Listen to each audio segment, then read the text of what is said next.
இன்னைக்கு 24வது பாசுரம். அன்னு இவ்வுலகம் அளந்தாய் அடி போத்தி, சென்னங்கு தென்னிலங்கை செத்தாய் திரள் போத்தி, பொன்னச் சகடம் உதைத்தாய் புகழ் போத்தி, கண்ணு குணிலாய் எரிந்தாய் கழல் போத்தி, குன்னு குடையாய் எடுத்தாய் குணம் போத்தி, வெண்ணு பகை கெடுக்கும் நின் கையில் வேல் போத்தி, என்னென்னும் சேவகமே ஏத்திப் பறைகொள்வான், இன்னியாம் வந்தோம் இறங்கேலோர் எம்பாவார். ரொம்ப அருமையான பாசுரம். இதுல ஆண்டாள் அன்று இன்று என்றுன்னு 3 காலத்தையும் ஒன்னா சொல்லிட்டா. போன பாசத்துல என்னது, நீ இதுல சிம்மாசனத்துல நாங்க என்னத்துக்கு வந்திருக்கோம் அப்படின்னு நீ ஆராயணும்னு சொன்னான். இப்ப அவர் வந்த உடனே அவரோட நடையழக பார்த்த உடனே ரசிக்க ஆரம்பிச்சிடுறான். பெரியாழ்வாரோட பொண்ணு இல்லையா, அதனால அந்த நடையழகுக்கே பல்லாண்டு பாட ஆரம்பிச்சிடறான். அது மாதிரி ஆண்டாளுக்கு என்னன்னா, திருவிக்ரம அவதாரத்து மேல அவ்வளோ ஒரு ஆசை. ஓங்கி உலகளந்தால பாடினாலா, அடுத்து அம்பரமே அதுல ஒரு 17வது பாசத்துல பாடினால, இப்போ இதுலயும் பாடுறான். வாமனனா இருந்து நீ பெரிய இதுவா மாறினங்கிற இதுல சொல்ல ஆரம்பிச்சிடறான். அன்னி உலகம் அளந்தாய் அடி போத்தி அப்படின்னு சொல்லிடுறான். அதான் மகாபலியை அளக்கிறதுக்காக என்ன பண்ண, 2 அடி இது பண்ணி 3வது இது அவர் தலையில வச்சு இது பண்ணார் இல்லையா. நடந்த கால்கள் ஒன்று அவ்வளோ கால் வலிக்க எல்லா இடத்துக்கும் போய் இது பண்ணியிருக்க, யாரு பாகுபாடு இல்லாம எல்லார் மேலேயும் உன்னோட திருவடி பட்டது இல்லையா, அந்த பாதத்துக்கு பல்லாண்டு அப்படின்னு சொல்றா. அடுத்தது விரோதியா இருக்கிற ராவணன் கும்பகர்ணன் அவளோட இடத்துக்கே போய் சென்னங்கு தென்னிலங்கை செத்தாய் திரள் போத்தி, அங்கேயே போய் அவளை எதிர்த்து சண்டை போட்டு ஜெயிச்சிருக்க. அந்த திரளுக்கு அந்த திறமைக்கு பல்லாண்டு அப்படிங்கிற. இதெல்லாம் அது பரவாயில்ல, பெரிய இதுல அங்க சகடாசுரன் அழிச்சது எப்போ, இப்போ முதல்ல வாமனாவதாரம் இதுக்கு வந்தா, அடுத்து ராமாவதாரத்துக்கு வந்தா, இப்ப அடுத்து கிருஷ்ணாவதாரம். முதல்ல கிருத்தயுகம் வாமனாவதாரம் போது, அடுத்தது இது திரேதாயுகம் ராமாவதாரம், இப்போ துவாபர யுகத்தை சொல்றேன். அண்ணன்னு அவ அப்போ சொன்னதும் தப்பு இல்லை.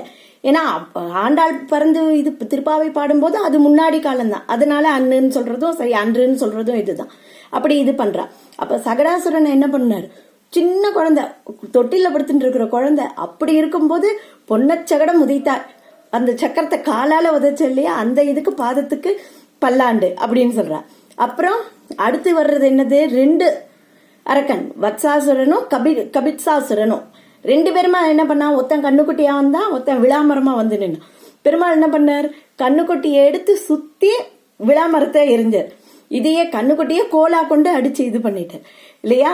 அப்படி ராமரை மாதிரி மாரீச்சனை விட்டுட்டு மத்தவாளை இது பண்ண போக விடாம மொத்தமா எதிரிகளை ஃபுல்லா அழிக்கிற மாதிரி பண்ணிட்டா இல்லையா, அதுக்கு பல்லாண்டுங்க. அதுல என்னன்னா, அவர் எப்படி இது பண்றாருன்னா, இப்படி எரியறாரு இல்லையா, அப்ப அந்த காலை அந்த ஸ்டைலா அப்படி வச்சுட்டு பண்றது, அந்த பாதத்தை பார்த்த உடனே அப்படியே ரசிச்சு அதுக்கும் பல்லாண்டுன்னு சொல்றான்.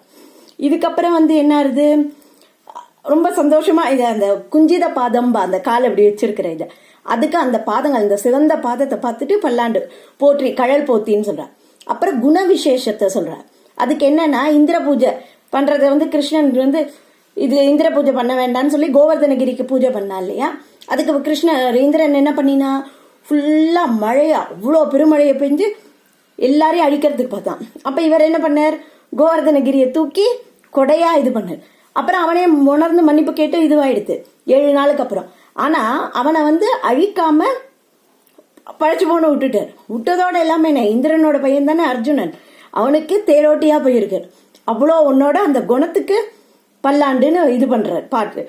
அப்புறம் இதுல பெரியாழ்வார் பாடினார் இல்லையா, வடிவார் சோதி உலகத்திலையும் சுடராழியும் பல்லாண்டுன்னு. அது மாதிரி நம்ம கண்ணே பற்றுமோன்னு அவர் என்ன பண்ணாரான்னு அப்பாந்த சன்னியமும்னு. அப்போ இப்படி முகத்தை இப்படி திருப்பிண்டு நம்ம குழந்தை எல்லாம் பார்த்தா ரொம்ப அழகா இருக்கு, நம்ம கண்ணே பற்றுமோ, அது மாதிரி பண்ணறான்.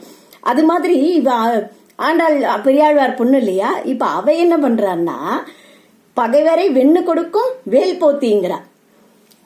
அது ஏற்கனவே என்னன்னா அவரோட ஆயுதத்தை புகழ்றா. ஏற்கனவே என்ன இது பண்ண, நந்தகோபன் கூர்வேல் கொடுந்தொழிலன் நந்தகோபன் சொன்னா இல்லையா, அப்ப அந்த வேல் இவருக்கும் வந்துடும். அதனால என்னன்னா, அவர் கையில பிடிச்சிருக்கிற அந்த வேலுக்கும் பல்லாண்டு பாடி இது பண்றான். அப்புறம் நடையழக அப்படியே ரசிச்சுட்டே ஆண்டாள் வரும்போது என்னன்னா, உன் சேவகமே ஏத்தி பறைகொள்வான், இன்னியாம் வந்தோம் இறங்கேலோர் எம்பாவாய்ங்கிற. அதான் உன்னை போத்தி பாடுறது, உன்னை இது பண்றது எங்களோட பிரயோஜனமா இருக்கும்.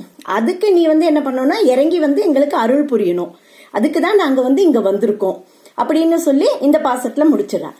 இப்ப நாளைக்கு பாசத்துல என்னங்கிறத நம்ம நாளைக்கு பார்க்கலாம். நன்றி, வணக்கம்.